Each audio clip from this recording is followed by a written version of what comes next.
Hello दोस्तों, आपका हमारे यूट्यूब चैनल वार एजुकेशन में स्वागत है।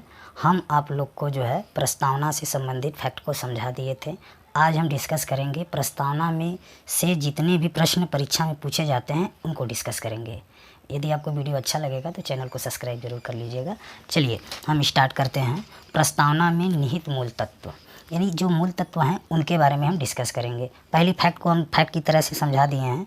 अब हम पहला बात करते हैं। पहला हमारी बात है कि संविधान की शक्ति का स्रोत क्या है, यानी संविधान को शक्ति कौन देता है।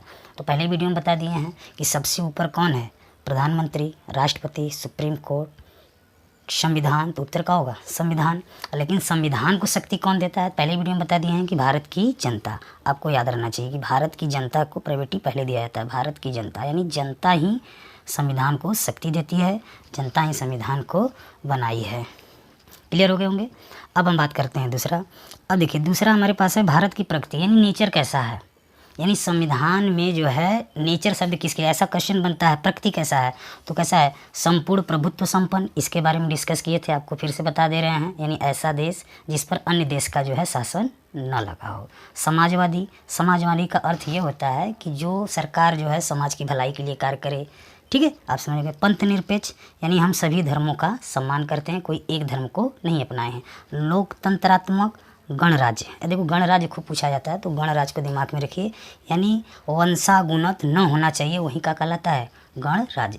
तो आपको परीक्षा में ये पूछा जाता है, ये क्रम आपको थोड़ा सा याद रखना है। संपूर्ण प्रभुत्व संपन्न, समाजवादी, पंथ निरपेक्ष, लोकतंत्र, गणराज्य। क्योंकि ये क्रम थोड़ा सा फेर देगा, लेकिन आपको इसी क्रम से याद रखना है। क्लियर हो गए होंगे। चलिए हम बात करते हैं तीसरा फैक्ट की। तीसरा फैक्ट हमारे पास है संविधान के उद्देश्य। यानी देखो नेचर कैसा है, तो संपूर्ण प्रभुत्व संपन्न, समाजवादी, पंथ निरपेक्ष, लोकतंत्रात्मक, गणराज्य है।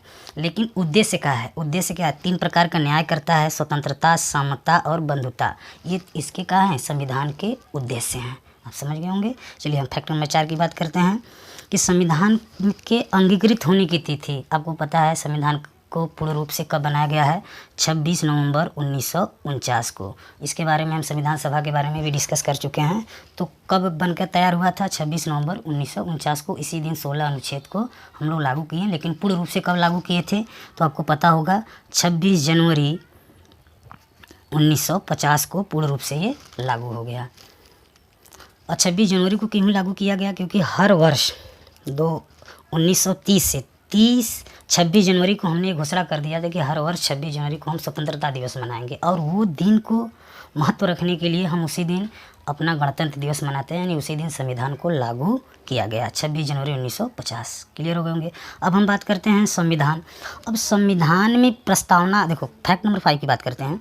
प्रस्तावना की अवधारणा जो है कहाँ से लिया गया है। अवधारणा मतलब आपको ये भी बता दें कि प्रस्तावना का जो अवधारणा है, यानी दुनिया का सबसे प्रथम लिखित संविधान किसका है, तो संयुक्त राज्य अमेरिका का है। संयुक्त राज्य अमेरिका में भी प्रस्तावना का प्रावधान था, इसी से वो प्रेरित होकर जो है। तो अवधारणा कहाँ से लिया गया प्रस्तावना का, तो आपको दिमाग में रखना चाहिए संयुक्त राज्य अमेरिका। लेकिन प्रस्तावना की हम बात करेंगे भाषा का, तो प्रस्तावना का जो भाषा लिया गया है वो लिया गया है ऑस्ट्रेलिया से। आप समझ गए होंगे। यानी अवधारणा यानी मानता का, लेकिन उसका भाषा मैच, यानी संयुक्त राज्य अमेरिका से भाषा मैच नहीं करता है, लेकिन प्रस्तावना की जो भाषा मैच करता है वो कहाँ से है, ऑस्ट्रेलिया से।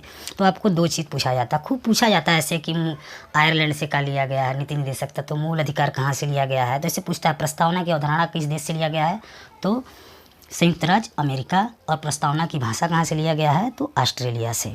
अब ये बात करते हैं कि जो प्रस्तावना है, पहले वीडियो में बता चुके हैं प्रस्तावना की, प्रस्तावना को किसने तैयार किया था, तो पंडित जवाहरलाल नेहरू ने किया था। और उसी को उद्देश्य प्रस्ताव पर लिया गया था। और 13 दिसंबर 1946 जो दूसरी बैठक हुई थी। पहली बैठक तो पता है कि 9 दिसंबर 1946 को ही डॉक्टर सच्चिदानंद सिन्हा जो अस्थायी अध्यक्ष थे, ये आपको जानकारी हो गई होगी। और जो दूसरी बैठक हुई उसी दिन उद्देश्य प्रस्ताव, दूसरी बैठक जब अस्थायी अध्यक्ष डॉक्टर राजेंद्र प्रसाद हुई हैं, तो पहला काम का हुआ उद्देश्य प्रस्ताव को रखा गया। और वहीं उद्देश्य प्रस्ताव कब पारित किया गया, तो आपको याद होना चाहिए 22 जनवरी 1947 को उद्देश्य प्रस्ताव को पारित कर लिया गया। अब बात करते हैं, अब उद्देश्य प्रस्तावना तो बन गया। अब प्रस्तावना जब बना तो प्रस्तावना के बारे में आलोचना हुई। तो कुछ कोटेशन आपसे परीक्षा में खूब पूछता है, आगे भी पूछेगा, आपको याद रखना चाहिए। जैसे प्रस्तावना के बारे में प्रसिद्ध व्यक्तियों का कुछ कथन है, वो डायरेक्ट परीक्षा में पूछा जाता है, किसने ये कहा। बात करते हैं प्रस्तावना संविधान की जन्म कुंडली है। अब जन्म कुंडली है यानी कहीं ना कहीं हमने इस पालकी वाला के बारे में बताया पहली वीडियो में कि उन्होंने क्या बताया था कि जो है प्रस्तावना संविधान की जन्म कुंडली है, ये कहे हैं के.एम. मुंशी ने। अब जन्म कुंडली का मतलब क्या हुआ, यानी आपने देखा कि प्रस्तावना में जो निहित शब्द हैं, जितने अच्छे अच्छे शब्द हैं, संपूर्ण, प्रभुत्व, संपन्न, समाजवादी, पंथ निरपेक्ष, इसमें से एक भी शब्द अगर हटा दिया जाए तो आप बताइए उसका फ्यूचर कैसा होगा। आप समझ गए होंगे। तो प्रस्तावना संविधान की कुंडली है, के.एम. मुंशी कहें। के.एम. मुंशी संविधान सभा के एक सदस्य थे। अब हम बात करते हैं, प्रस्तावना संविधान की आत्मा है, ये किसने कहा। आत्मा का मतलब देखिए, इसमें जो शब्द हैं उसमें से एक भी जो शब्द हैं, चाहे उसका संविधान की नेचर की बात करें या उद्देश्य का, एक भी शब्द निकाल दिया जाए तो बहुत समस्या उत्पन्न हो सकती है। तो कहीं ना कहीं ये कहा जा सकता है कि जो प्रस्तावना में निहित शब्द हैं, उस शब्द के आधार पर किसने कहा था कि संविधान की आत्मा है, तो ठाकुर दास भार्गव और पंडित जवाहरलाल नेहरू, ये दोनों लोग कहें कि प्रस्तावना संविधान की आत्मा है। लेकिन सबसे बड़ी बात यह है, नोट डालकर हम स्पेशल बता रहे हैं आपको, कि डॉक्टर जो भीमराव अम्बेडकर थे, उन्होंने प्रस्तावना को संविधान की आत्मा नहीं कहा, बल्कि किसको कहा है, अनुच्छेद 32 को। आपको याद रखना है, अनुच्छेद 32 को संवैधानिक उपचार का अधिकार बोला जाता है। हम अनुच्छेद 32 पढ़ाएंगे आगे चल के। आपको ये दिमाग में रखना है कि भीमराव अम्बेडकर ने अनुच्छेद 32 को संविधान की आत्मा कहा है। इसको हम और डिस्कस करेंगे। चलिए हम अगले फैक्ट की ओर चलते हैं। अब ये बात बताएं कि प्रस्तावना संविधान का भाग है या नहीं है, इसके बारे में भी आपसे परीक्षा में पूछा जा सकता है। ये तो हम और आप बता नहीं सकते। प्रस्तावना संविधान का भाग है या नहीं, ये किस पर निर्भर करता है। तो यानी कहने का मतलब संविधान का व्याख्या कौन करेगा, तो संविधान का व्याख्या करते हैं सर्वोच्च न्यायालय। तो यानी भाग है या नहीं, इसका जो है जानकारी हमें कहाँ से मिलेगा, सर्वोच्च न्यायालय से, याद रखिए। लेकिन आपको ये बता दें, कुछ केस पिटीशन डाले गए थे, ठीक है। एक पहला केस आपसे खूब पूछा जाता है, बेरुबारी वाद। ये 1960 की कांड है, ठीक है। 1960 में क्या हुआ, एक्चुअल में आपको बता दें, बेरुबारी जो है एक स्थान है जो कि बांग्लादेश से सटा हुआ था, क्योंकि उसको हम लोग पूर्वी पाकिस्तान पहले बोलते थे। अब वो जो जगह है उसको जो है पंडित जवाहरलाल नेहरू ने जो है पाकिस्तान को सौंपना था। और जब पाकिस्तान को सौंपना था तो कुछ लोग जो है पिटीशन डाले 1960 में। तो सर्वोच्च न्यायालय ने कहा कि अब पिटीशन क्यों डाले, क्योंकि उसमें अखंडता की बात की गई थी कि कोई भी अपना जो है क्षेत्र है किसी अन्य देश को नहीं दिया जाएगा। इस पर आधार पर पिटीशन डाला गया, अखंडता के आधार पर। लेकिन उस समय जो है सर्वोच्च न्यायालय ने ये बताकर हटा दिया गया कि प्रस्तावना संविधान का भाग नहीं है। 1960 तक ये बताया गया कि जो प्रस्तावना है संविधान का भाग नहीं है। लेकिन अब हम बात करते हैं, एक और केस आया, most important case, Kesavananda Bharati बनाम केलर राज। ये 1973 में केस आया। इस केस में ये साफ हो गया, यानी अब तक का सबसे बड़ा, अगर जजों का बेंच की हम बात करें, अब तक का सबसे बड़ा जज, 13 जजों की बेंच में ये फैसला दिया गया केशवानंद भारती बनाम केलर राज में 1973 में, कि ये संविधान का भाग है, इसमें भी संशोधन किया जा सकता है। लेकिन ये शब्द याद रखिए, उसके मूल ढांचे या आधारभूत ढांचे को समाप्त नहीं किया जा सकता। इसका अर्थ क्या हुआ, यानी इसमें जो भी निहित शब्द हैं उसको आप समाप्त नहीं कर सकते हैं, कुछ जोड़ना है तो जोड़ सकते हैं। तो आप तो समझ गए, संशोधन किया जा सकता है। यानी केशवानंद भारती बनाम केलर राज ने ये तय कर दिया कि जो प्रस्तावना है संविधान का एक महत्वपूर्ण भाग है, इसमें भी संशोधन किया जा सकता है, लेकिन इसके मूलभूत ढांचे, आधारभूत ढांचे में कोई भी परिवर्तन नहीं किया जा सकता। आप समझ गए होंगे। आपको दो बेरुबारी बात समझ में आ गया, केशवानंद भारती बनाम केलर राज समझ में आ गया। अब हम बात करते हैं कि प्रस्तावना में अब तक कितनी बार संशोधन हुआ है। तो आपको दिमाग में रख देंगे, प्रस्तावना में अब तक एक ही बार संशोधन हुआ है, वो 42वां संविधान संशोधन 1976।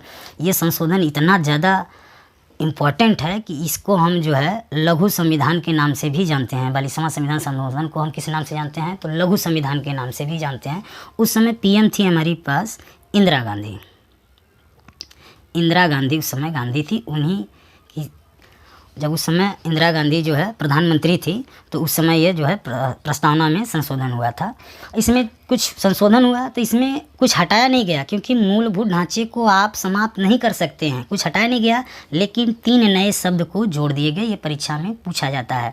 समाजवादी, पंथ निरपेक्ष, अखंडता। समाजवादी, पंथ निरपेक्ष पहले के जो थे, यानी पहला जो प्रस्तावना था, क्योंकि हम प्रस्तावना डिस्कस कर रहे हैं 42वां संविधान संशोधन 1976 के बाद वाला, ठीक है। पहले संविधान के प्रस्तावना में समाजवादी, पंथनिरपेक्ष, अखंडता शब्द नहीं था। क्लियर हो गए होंगे। अब हम बात करते हैं कि जो प्रस्तावना है, प्रस्तावना उद्देशिका प्रिम्बल, ठीक है, जो प्रस्तावना है वाद योग्य है या नहीं। वाद योग्य का मतलब क्या हुआ, गैर न्यायिक, अपरिवर्तनीय। वाद योग्य का मतलब ये हुआ कि इसको हम लागू करा सकते हैं कि नहीं, तो आपको उत्तर का होगा नहीं। प्रस्तावना में जो शब्द हैं उसको हम लागू नहीं करा सकते हैं, लेकिन आपको बता दें अभी आगे हम आपको पढ़ाएंगे मूल अधिकार, तो मूल अधिकार में जो भी शब्द हैं उसको हम लागू सुप्रीम कोर्ट से करा सकते हैं, लेकिन प्रस्तावना वाद योग्य नहीं है, अर्थात गैर न्यायिक है, अपरिवर्तनीय, इसको हम परिवर्तन नहीं कर सकते हैं।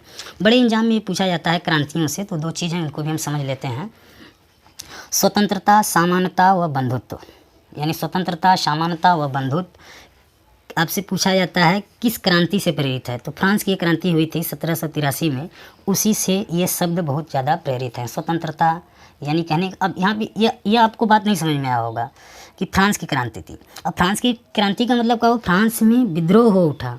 क्यों हो उठा, क्योंकि वहाँ स्वतंत्रता नहीं थी, समानता का भाव था, बंधुत्व का भाव था, इसी से ये प्रेरित है। क्लियर हो गए होंगे। अब हम बात करते हैं कि ये जो सामाजिक है, आर्थिक, राजनीतिक, 3 प्रकार का हम न्याय की बात करते थे, तो ये तीनों प्रकार का जो न्याय होता है उस किस क्रांति से प्रेरित है, तो रूस की जो क्रांति है 1917 से उसी से प्रेरित है। तो आपसे पूछा जाता है बड़े एग्जाम में, अब इतना भी पढ़ लिए हैं आप, जो है अन्य एग्जाम के लिए एलिजिबल हो चुके हैं आईएएस के लेवल के अपेक्षा। ये भी आईएएस पीसीएस के लेवल के ही आपको बता रहे हैं, ठीक है। और एक प्रश्न पूछा जा सकता है कि जो हमारी प्रस्तावना है उसमें जो है भारत शब्द कितनी बार आया है, तो कभी हालांकि पूछा नहीं है, पूछ भी सकता है, तो आपको बता दें हम भारत के लोग, भारत को यानी कितनी बार आया है, तो मात्र 2 बार आया है। ऐसे प्रश्न बनते हैं। अभी हम इसके बाद इससे संबंधित जितने भी बहुविकल्पी क्वेश्चन होंगे उसको डिस्कस करेंगे, बहुत अच्छी तरह से डिस्कस करेंगे। आप उसको भी देखेंगे तो आपका जो है कॉन्फिडेंस बिल्कुल बढ़ेगा। यदि आपको लगता है कि इससे हमको कुछ सीखने को मिलता है तो आप वीडियो को लाइक कर दें तथा चैनल को सब्सक्राइब करें और मित्रों के साथ शेयर करें। धन्यवाद।